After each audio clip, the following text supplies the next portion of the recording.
साथ ही साथ कई ऐसे वस्तु हैं जिसके ऊपर अब शून्य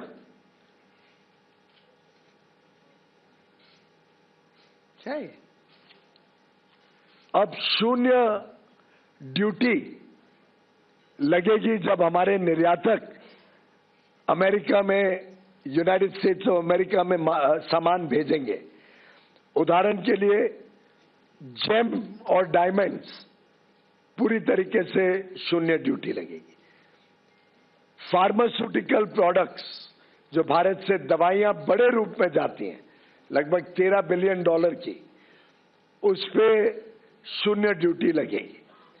स्मार्टफोन्स जो भारत से बड़े रूप में अमेरिका जाते हैं, उसमें आगे भी चलकर शून्य ड्यूटी ही लगी रहेगी। इस प्रकार से ढेर सारी ऐसी वस्तु हैं जिन पर आगे चलकर शून्य ड्यूटी लगेगी। कृषि के क्षेत्र में भी ऐसे कई सारे वस्तु हैं जो भारत से निर्यात होंगे अमेरिका में, जिस पर शून्य रेसिप्रोकल टैरिफ लगेगा, एडिशनल ड्यूटी शून्य हो जाएगी।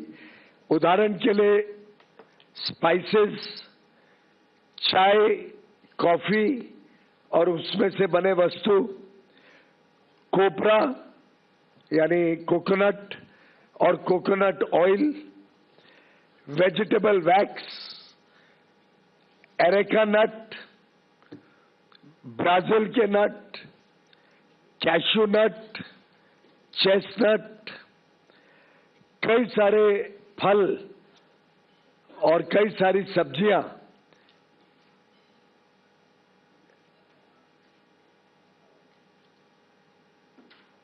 जैसे कि एवोकाडोस, बनाना, केला, गुआवा, मैंगो, आम, kiwi, papaya, pineapple, shiitake, mushroom Kashmir का, बाकी अन्य विभाग से। इसी प्रकार से वेजिटेबल प्लेटिंग का जो मटेरियल होता है, वेजिटेबल सैप, कुछ वेजिटेबल के रूट्स जैसे टैरो, बैम्ब्रा बीन्स, कुछ सीरियल्स जैसे बार्ले, कैनरी सीड्स, कुछ बेकरी के प्रोडक्ट्स, कोका और कोका से बने हुए वस्तु, sesame seeds, poppy seeds, processed food, banana pulp के शेप में, सिट्रस के जूस, गुआवा और मैंगो का पेस्ट, पाइनएप्पल का जैम। अब ये सभी वस्तुओं पर जो हमारे किसान भारत में बनाते हैं, इस पर अमेरिका में रेसिप्रोकल टैरिफ 50% से घटकर शून्य हो जाएगा, शून्य।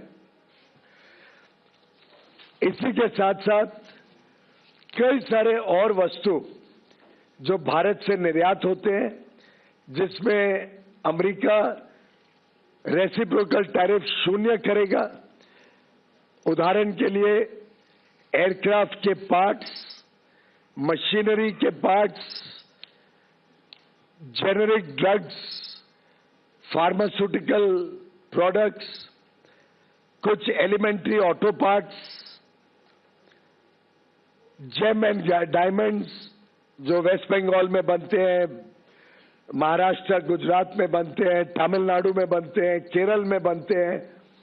GeM and diamonds, coins, platinum, clocks and watches, essential oils, कुछ होम डेकोर के वस्तु जैसे शैंडलियर्स, इल्यूमिनेटिंग साइंस, लैंप्स के कुछ पार्ट्स, सीट्स, कुछ इनऑर्गेनिक केमिकल्स, आयरन और hydro oxides, aluminium oxides, inorganic compounds, precious metals के, जिंक ऑक्साइड्स, कुछ इंस्ट्रूमेंट्स और अपैरेटस, कुछ अलग अलग प्रकार के मिनरल्स और नेचुरल रिसोर्सेज, कुछ पेपर, प्लास्टिक और वुड की वस्तुएं, नेचुरल रबर, देखिए कितनी सारी वस्तुओं पे भारत को 0 रेसिप्रोकल टैरिफ मिलने जा रहे हैं।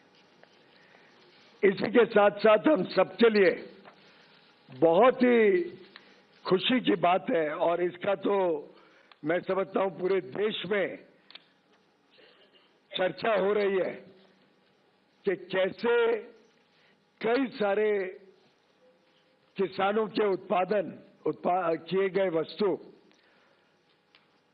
किसानी क्षेत्र के उत्पाद अब भारत से 0 ड्यूटी पर अमेरिका में जा सकेंगे, और जिसका भारत के निर्यात को फायदा होगा। इसी के साथ साथ एक देश में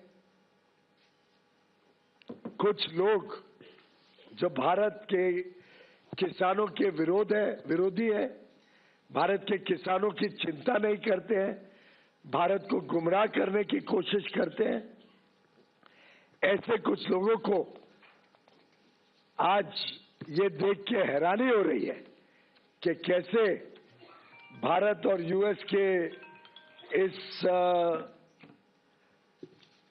एग्रीमेंट के द्वारा कई सारे किसानी क्षेत्र के सामान पर 0 कोई लाभ भारत में इंपोर्ट करते हुए दिया गया है। कोई लाभ नहीं दिया गया, कोई रियायत नहीं दी गई है। लोग सोचते थे ना कि भाई किसानी क्षेत्र में सब खुल जाएगा। हमने कोई ऐसा काम नहीं किया है जिसमें किसी भी किसान को नुकसान हो सके। जो वस्तु भारत में सेंसिटिव है, हमारे किसान पर्याप्त मात्रा में बनाते हैं, जिसमें हम आत्मनिर्भर हैं, उन सब वस्तुओं को इस एग्रीमेंट के दायरे से बाहर रखा गया है। उसमें भारत ने कोई छूट नहीं दी है। जैसे कि उदाहरण के लिए जीएम का बना हुआ जेनेटिकली मॉडिफाइड कोई वस्तु भारत में नहीं आएगा। मीट, उसमें कोई रियायत नहीं दी गई है। पोल्ट्री, कोई रियायत नहीं दी गई है। डेयरी के कोई वस्तु के ऊपर कोई रियायत नहीं दी गई है। सोया मिल, कोई रियायत नहीं दी गई है। मेज, कोई रियायत नहीं दी गई है। मेज यानी मक्का, कोई रियायत नहीं है। चावल, गेहूं, चीनी, सीरियल्स, ये कोई रियायत नहीं दी गई है। मिलेट जैसे जवार, बाजरा, रागी, कोडो, अमरनाथ, इस पर कोई रियायत नहीं दी गई है। फल जो भारत में पर्याप्त मात्रा में बनते हैं, जैसे केला, बनाना, स्ट्रॉबेरी, चेरीज, सिट्रस फ्रूट, उसमें कोई रियायत नहीं दी गई है। ग्रीन पी, काबुली चना, मूंग, कोई रियायत नहीं दी गई है। ऑयल सीड्स, कोई रियायत नहीं दी गई है। कुछ एनिमल फीड के प्रोडक्ट्स हैं, ग्राउंडनट्स, हनी, मॉल्ट और मॉल्ट से बना हुआ सामान, non alcoholic beverages, flower and meals, starch, essential oils, ethanol जो बड़े पैमाने में भारत में बन रहा है, और टोबैको जो हमारा एक प्रकार से निर्यात होता है बड़े रूप में। इन सभी वस्तुओं पे किसी प्रकार की रियायत इस एग्रीमेंट के द्वारा नहीं दी गई है, और इसीलिए मैं डंके की चोट पर कह सकता हूं कि किसी प्रकार से ये करार भारत और यूनाइटेड स्टेट्स ऑफ अमेरिका के बीच भारत के किसानों के हितों को, भारत के एमएसएमईज को, भारत के हैंडीक्राफ्ट और हैंडलूम को किसी प्रकार का कोई नुकसान नहीं पहुंचाता है, बल्कि हमारे हुनर वाले युवा युवती, हमारे कर्मठ कर्मचारी, हमारे कारीगर, हमारे विश्वकर्मा, हमारी बहनें, विशेषकर जो वस्त्र क्षेत्र के साथ जुड़े हैं, टेक्सटाइल्स, लेदर के और फुटवेयर के साथ जुड़े हुए हैं, टॉयज के साथ जुड़े हुए हैं, स्पोर्ट्स गुड्स के साथ जुड़े हुए हैं,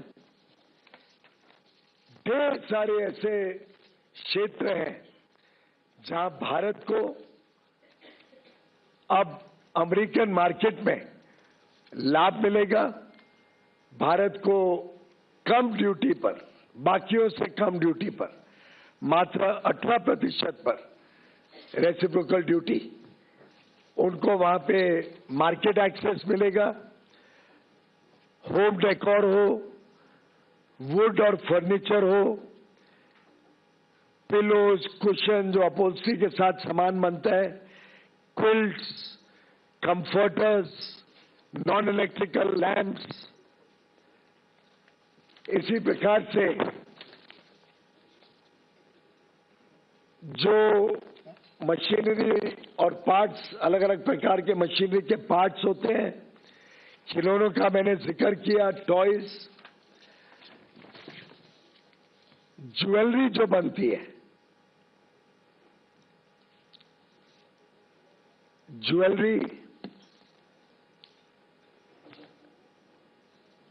लेदर एंड फुटवेयर,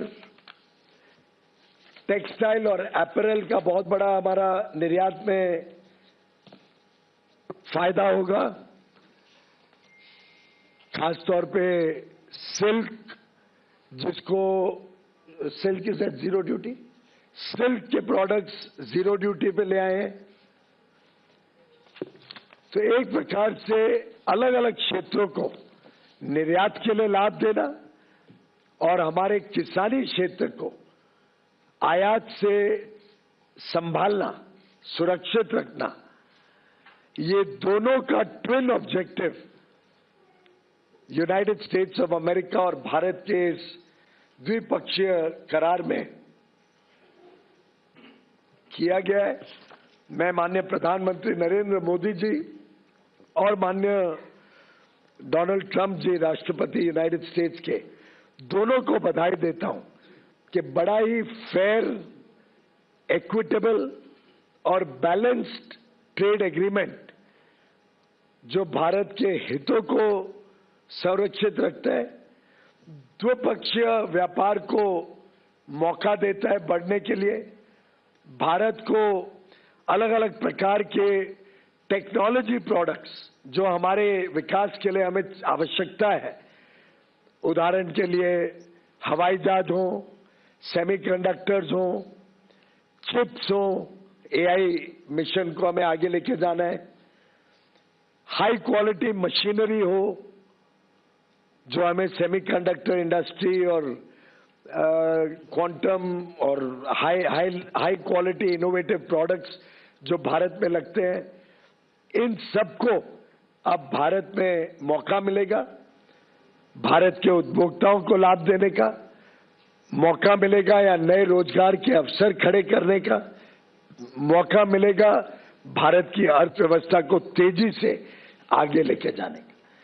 मैं समझता हूं ये समझौता हम समर्पित करते हैं भारत के निर्यातकों को, ये समझौता हम समर्पित करते हैं भारत के किसानों को, ये समझौता समर्पित है भारत के सूक्ष्म, लघु और मध्यम उद्योग एमएसएमईज को, ये समझौता समर्पित है भारत के कामगारों को, युवाओं को, बहनों को, मछुआरों को और लाखों करोड़ों लोगों को इस बहुत ही बेहतरीन करार से बड़े पैमाने पे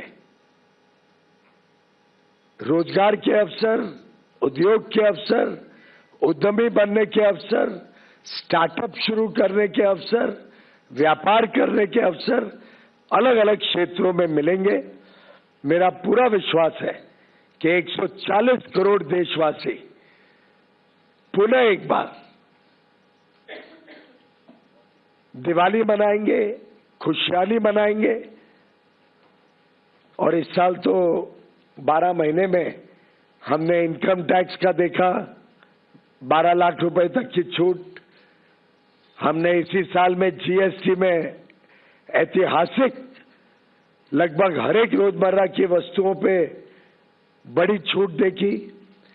हमने इसी साल में ढेर सारे विकसित देशों के साथ फ्री ट्रेड एग्रीमेंट करके हमारे निर्यातकों के लिए बड़ा बाजार खोला है। चाहे वो 1 अक्टूबर से लागू हो गया एफ्टा का 4 यूरोपियन देशों का करार हो, ये 27 देशों का ईयू का करार जो 27 जनवरी को ही तय हुआ है, चाहे यूके का एग्रीमेंट जो जुलाई पिछले वर्ष माननीय प्रधानमंत्री जी ने मंजूरी दी, हस्ताक्षर हुआ जिस पर, चाहे न्यूजीलैंड का फ्री ट्रेड एग्रीमेंट 2 महीने पहले हुआ हो, चाहे ओमान का फ्री ट्रेड एग्रीमेंट 1.5 महीने पहले हुआ हो।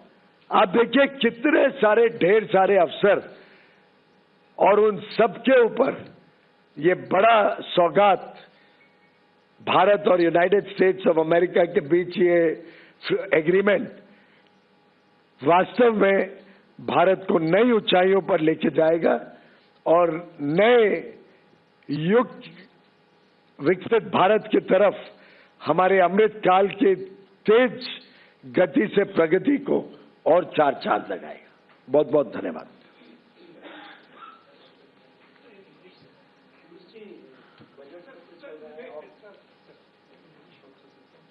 नहीं, पहले प्रश्न ले लेते हैं फिर बात है।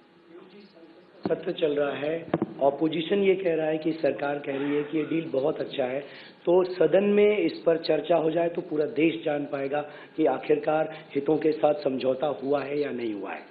मैं समझता हूं कि सभी जानकारियां सबके समक्ष रखी गई हैं और संसद में क्या करना है नहीं करना है वो तो माननीय स्पीकर और माननीय चेयरमैन ही तय कर सकते हैं, लेकिन मैंने संसद में भी बड़े विस्तृत रूप से जानकारी दी थी, स्टेटमेंट दिया था।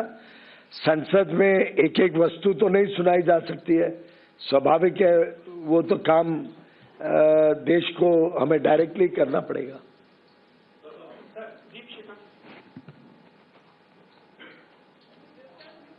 Mike. So could you also share the list of items on which India would be reducing duty to 0 for American products? Bharat ने अपने हितों को देखते हुए और अपनी जरूरतों को देखते हुए बड़ा कैलिब्रेटेड तरीके से उन वस्तुओं पे विशेषकर जहां हम आज भी आयात के ऊपर निर्भर हैं और हमारे किसानों को संरक्षण रखते हुए कुछ वस्तुओं पे खोली है मार्केट। उदाहरण के लिए अगर हम देखें तो DDGS डिस्टिल्ड ग्रेन सॉल्युबल, अब ये इसमें एक सीमित रूप से अमेरिका से सामान लाया जाएगा भारत में, जो हमारे एनिमल हस्बेंड्री ने मांग रखी थी हमारे सामने, जो उनकी जरूरत थी उतनी क्वांटिटी अमेरिका से लाई जाएगी जो पोल्ट्री के लिए बहुत लाभदायक होगी। इसी प्रकार से कुछ चीजें ऐसी हैं जिसमें भारत को जरूरत पड़ती है, किसानों की हितों को रक्षा करते हुए इसमें हमने उसको खोला है। कुछ चीजें ऐसी हैं जो भारत में बनती है पर पर्याप्त मात्रा में नहीं बनती है, जिसमें कंपटीशन होगा तो उपभोक्ताओं को लाभ होगा।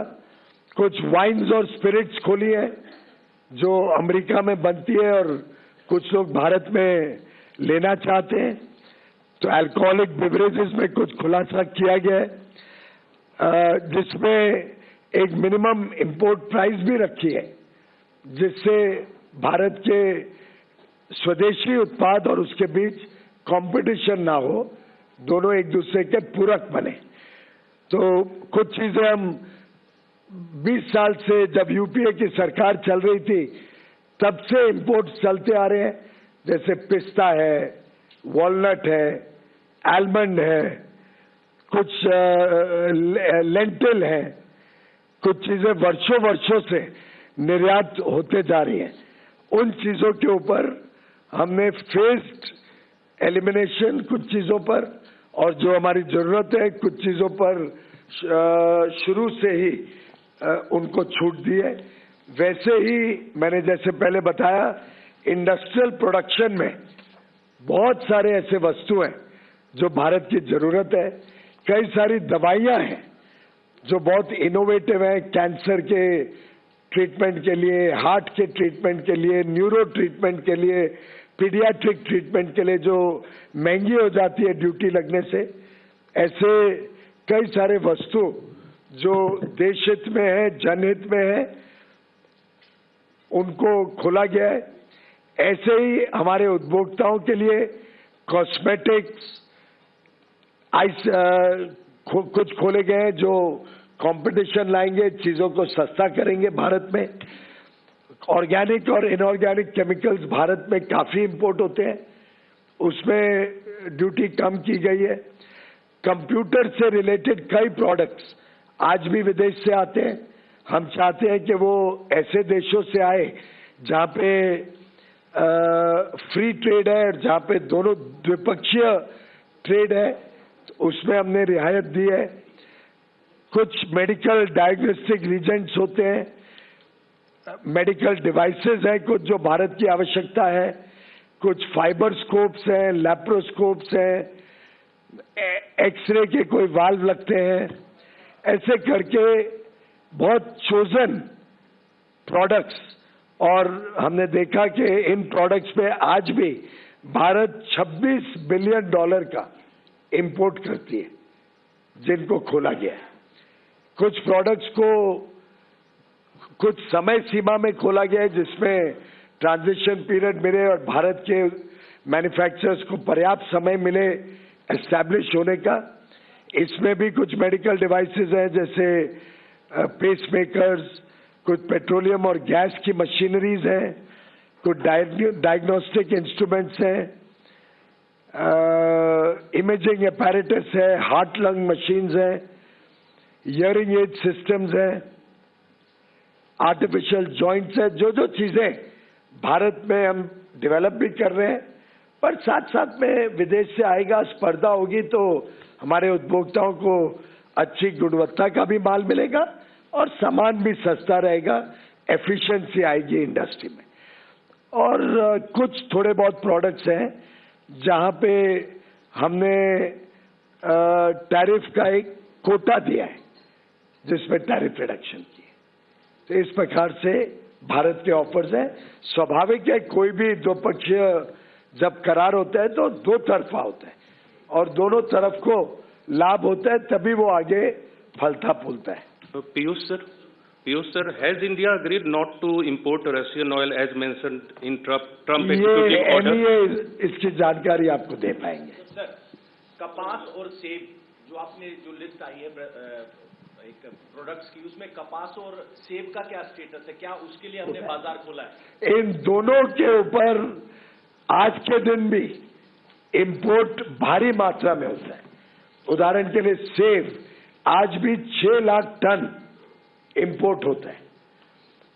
अमेरिका से भी सेब बड़े पैमाने पे इंपोर्ट होता है। आज जो इंपोर्ट हो रहा है वो 50 रुपए मिनिमम इंपोर्ट प्राइस पे इंपोर्ट होता है और उस पर 50% ड्यूटी यानी 25 रुपए। तो एक प्रकार से सेब के किसानों को संरक्षण देने के लिए 50 मिनिमम इंपोर्ट प्राइस, उस पर 25 ड्यूटी, 75 रुपए आज एक फ्लोर है जिससे नीचे इंपोर्टेड माल नहीं आ सकता है। और 6 लाख टन आज भी आ रहा है क्योंकि हमारी खपत ज्यादा है और हमारी प्रोडक्शन उस पैमाने पे कम है और खपत बढ़ते जा रही है जैसे जैसे लोगों की और ज्यादा जरूरतें या डिमांड बढ़ते जा रही है, खपत भी बढ़ रही है। उसके बावजूद जितना आज अमेरिका से इंपोर्ट होता है उससे कम कोटा आज अमेरिका को कंसेशनल ड्यूटी पे दिया गया है उस पर भी मिनिमम इंपोर्ट प्राइस 80 रुपए रखी गई है और 25% ड्यूटी, यानी 80 रुपए का मिनिमम इंपोर्ट प्राइस, 25% ड्यूटी यानी 20 रुपए, तो भी आज के 75 रुपए के फ्लोर प्राइस से वो 100 रुपए है जिस पे कोटा दिया गया। तो हमारे सेब के किसान पूर्णतः संतुष्ट है और वो जरा भी चिंता ना करें, उनका सामान, उनका बनाया हुआ उत्पाद और उसकी कीमत उनको सही दाम उनको सुनिश्चित किया गया। कापूस में भी आज बड़े पैमाने पे कापूस इंपोर्ट होता है, क्योंकि हमारे पास एक्स्ट्रा लॉन्ग स्टेपल कॉटन जो अमेरिका में उगता है, भारत में पर्याप्त मात्रा में उगता नहीं है, वैसे तो बहुत ही कम उगता है। मैंने वस्त्र मंत्रालय संभाला है, मैं जानता हूं कि हमें निर्यात के लिए बड़े पैमाने पे कापूस की जरूरत पड़ती है भारत में। एक्स्ट्रा लॉन्ग स्टेपल कॉटन बड़े पैमाने पे आता है और आज से नहीं, कांग्रेस के जमाने से आता है। उसमें हमने एक आज जो आयात होता है, आज के आयात के लगभग कोटा ओपन किया है। Times will come to everyone. Come. Yeah, thank you, John Reed from the FT. Does the Honourable Minister have any comment on the White House's statement that it's going to be monitoring India's purchases of Russian oil and it could reimpose the 25%? I'm sorry if I missed something. I just mentioned that will be responded by the Foreign Ministry. Mike है ना आपके पास? Sir, Aamir News Nation से। पहला तो ये कि export import में डिफरेंसेस क्या है, कितना हम एक्सपोर्ट कर पा रहे हैं और कितना हम इंपोर्ट करेंगे, इसका कोई फिगर आउट अगर आप दे सके। दूसरा, ये प्रोडक्ट को की क्वालिटी को लेकर के सवाल खड़े होते हैं। कई बार आपने देखा विदेश में जो कुछ प्रोडक्ट भारत से गए, उनकी क्वालिटी को लेकर से सवाल खड़े हुए। मसालों की खास बात मैं बात कर रहा हूँ, तो उसको लेकर के क्या कंसर्न रहेगा भारत की तरफ से कि एक्सपोर्ट होगा? सबसे पहले तो हमारा लक्ष्य है कि द्विपक्षीय व्यापार अमेरिका और भारत के बीच $500 बिलियन यानी 45 लाख करोड़ रुपए का द्विपक्षीय व्यापार हम अमेरिका के साथ आगे चल के देखते हैं। इसमें सर्विसेज भी हैं, गुड्स भी है, और मैं समझता हूं बड़े पैमाने पे अब हमारे निर्यातकों के लिए अवसर खुले हैं। अब हमारे निर्यातक इसका बड़े से बड़े तौर पे लाभ लें, ऐसा मैं उन सबको अपील करता हूं। रही बात क्वालिटी की, मेरा मानना है आज भारत की क्वालिटी दुनिया में उत्तम क्वालिटी का माल होता है। आपने देखा है माननीय प्रधानमंत्री ने क्वालिटी पे कितना जोर दिया है। 2014 से ही जब उन्होंने प्रधानमंत्री का देश को सेवा करने का पद संभाला, पहले से ही उन्होंने क्वालिटी के ऊपर जोर दिया। उन्होंने कहा था भारत 0 डिफेक्ट 0 इफेक्ट Z के मूल्य पे चलेगा। हाल में ही उनके मन की बात जो 2 हफ्ते पहले हुई थी रविवार को, उसमें भी माननीय प्रधानमंत्री जी ने क्वालिटी पर बल दिया। पार्लियामेंट का सेशन शुरू हुआ, उनके पहले दिन के उद्बोधन में भी उन्होंने क्वालिटी का जिक्र किया, और परसों ही राज्यसभा में माननीय महामहिम राष्ट्रपति जी के उद्बोधन पर जो धन्यवाद का प्रस्ताव था, उस पर भी जवाब देते हुए माननीय प्रधानमंत्री जी ने बल दिया कि भारत की क्वालिटी और भारत का ब्रांड सर्वोच्चम होना चाहिए, बेस्ट होना चाहिए, दुनिया का फेवरेट होना चाहिए, और मैं मानता हूं हमारे निर्यातक बहुत बेहतरीन काम कर रहे हैं। सर, कृषि और डेयरी क्षेत्र में क्या 100% प्रोटेक्शन है? क्योंकि कंफ्यूजन ये है कि क्या कुछ शर्तों के साथ उनको एंट्री दी गई है, और लगातार विपक्ष जो ये कह रहा है कि पूरी बात बता नहीं रही है सरकार। अब विपक्ष के लाचारी का, झूठ और भ्रम का तो हमने अब इतना अनुभव हो गया है कि भारत की जनता भी उनसे अब भ्रमित नहीं होती है। झूठ और फरेब के अलावा उनके पास जनता के पास लेके जाने के लिए कुछ नहीं है। मैं पुनः एक बार दोहराता हूं कि भारत की डेयरी में कोई शर्त के साथ भी कुछ खोला नहीं गया है, किसी प्रकार का कोई कॉम्प्रोमाइज नहीं है और पूरी तरीके से भारत की डेयरी में कोई ओपन कुछ नहीं किया गया, कोई कंसेशन नहीं दिया गया। इसी के साथ साथ जो भारत के प्रमुख कृषि क्षेत्र के उत्पाद हैं, और मैंने बड़े विस्तार से कहा, मैं चाहूंगा कि उसका इन्फोग्राफिक्स भी हम लगा दें, तो दोनों चारों टीवी पे आपको एक इन्फोग्राफिक भी एक बार देख लीजिए।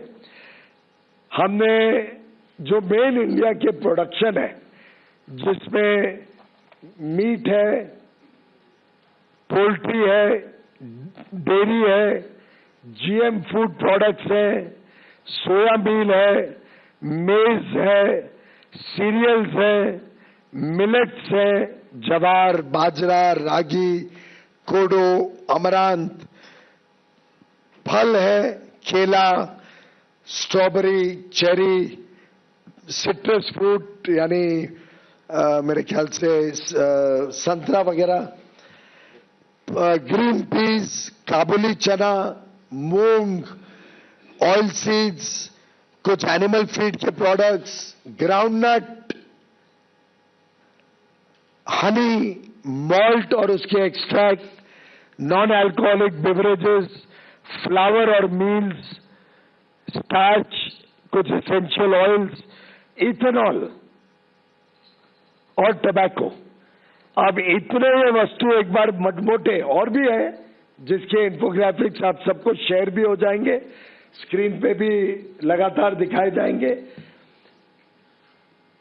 इन सबको जब हमने कोई छूट, कोई रियायत, कोई शर्त या बिना शर्त किसी प्रकार से भी कोई कॉम्प्रोमाइज नहीं किया, तो मैं समझता हूं भारत के किसान आज खुशहाली मनाएंगे और पूरी तरीके से संतुष्ट हैं। Sir, Karishma from Business Today. Congratulations to you. So you spoke of some limitations on imports, like you mentioned about apples and also particular quantity for DDGS. So is this going to be more quota based, and if the yes, for all the imports? Not necessarily. It depends. There are some items we don't make in India. So we have done a very calibrated opening depending on India's needs and India's current situation. Sir, this is Archit from Business Standard. Sir, दो छोटे सवाल हैं. एक तो जो $500 billion का trade होगा, उसमें एनर्जी इंपोर्ट का कंपोनेंट क्या होगा, और सरकार का क्या अनुमान है कि रूस से हटकर अगर हम अमेरिका से ऑयल इंपोर्ट करेंगे तो खर्चा कितना होगा. और दूसरी बात, सोयाबीन ऑयल की जहां तक बात है, हमने पिछले साल एडिबल ऑयल ईयर में 3.7% of our total crude soybean oil needs we had imported from US. Do you see this going up, and by how much when import duties are reduced to zero? Now they're 27.5%. As regards the composition of the imports, it is up to the importers and up to the suppliers of the United States to give them an offer that they cannot refuse, and material comes into India. उसमें सरकार तो कुछ खरीदती नहीं है, बेचती नहीं है, वो प्राइवेट ट्रांजैक्शन है। रही बात ऑयल की, उसका मैं आपको कई बार बोल चुका हूं, आप जितनी बार और पूछोगे मेरा जवाब वही होगा कि वो MEA उसका जवाब देगा। और जहां तक सोयाबीन ऑयल की बात है, उसमें भी एक कोटा निर्धारित किया गया।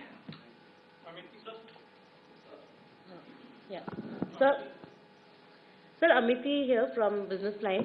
Sir, on ICT imports, on laptops and tablets and all, so are we moving back to a free import regime from the license or the authorization regime? There is no license regime on this product.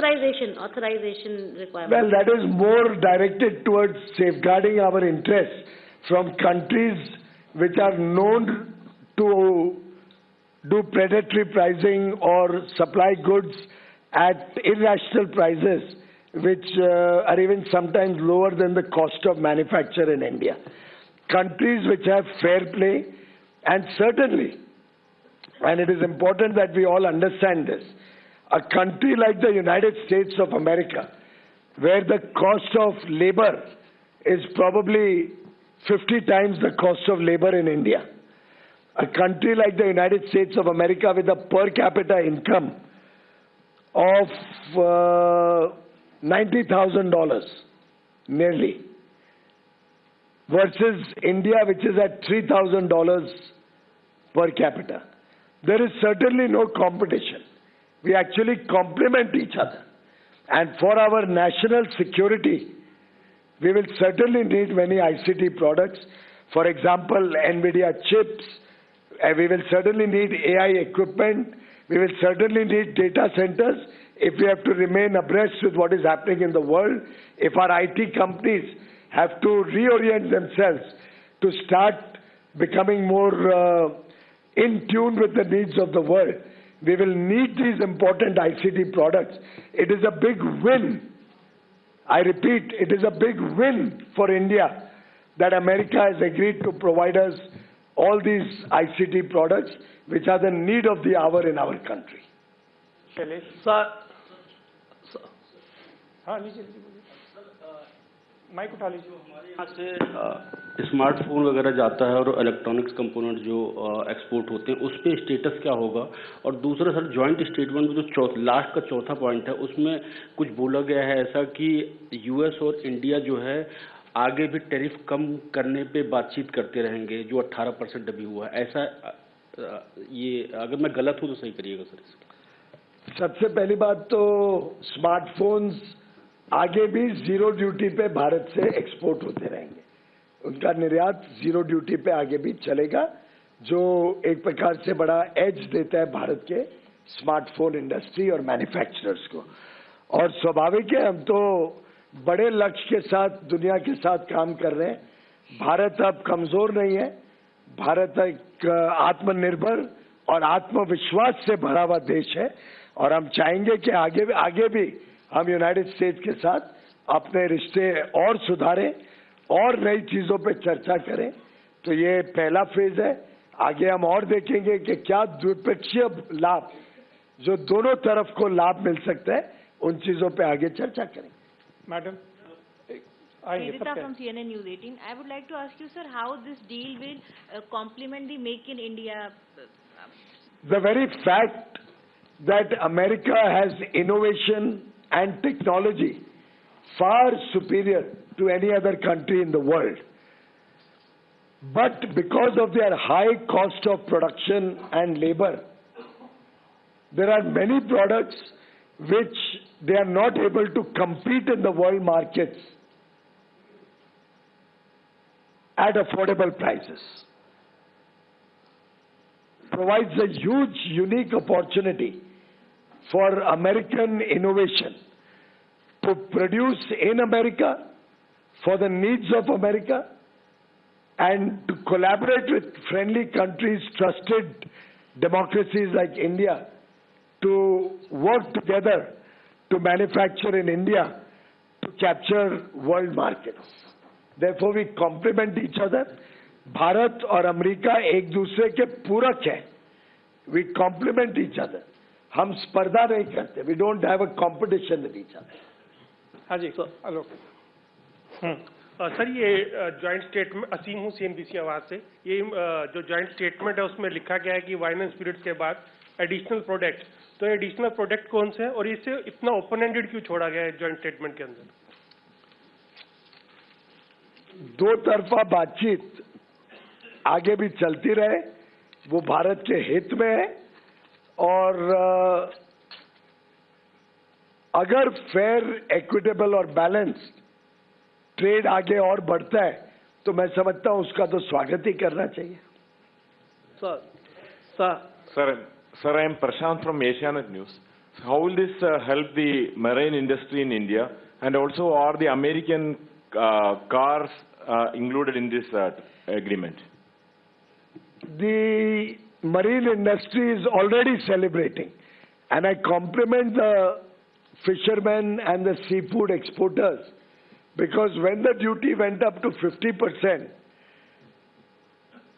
they looked for alternate markets, and the government helped them open up markets in other geographies. For example, the whole European Union opened up a big market opportunity, and despite a fall in US exports, we saw 20% increase in seafood exports in the last few months.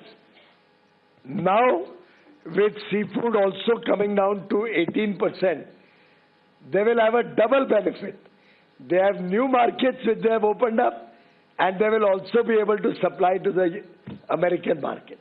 So I saw some news reports that seafood exporters are celebrating in all the coastal areas, particularly in Kerala.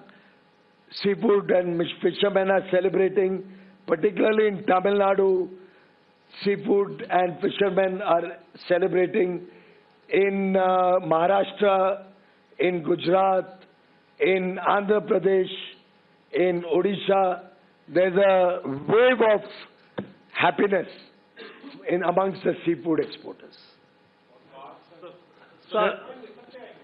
Sir Manohar Singh Univarta से मेरे sir छोटे छोटे 2-3 सवाल हैं। एक तो मैं चाहूंगा जानना कि जो TRQ का हमने प्रोटेक्शन लिया है, क्या टैरिफ रेट कोटा का, सेब और कॉटन के अलावा हमें किन किन वस्तुओं पे हमने व्यवस्था रखी है।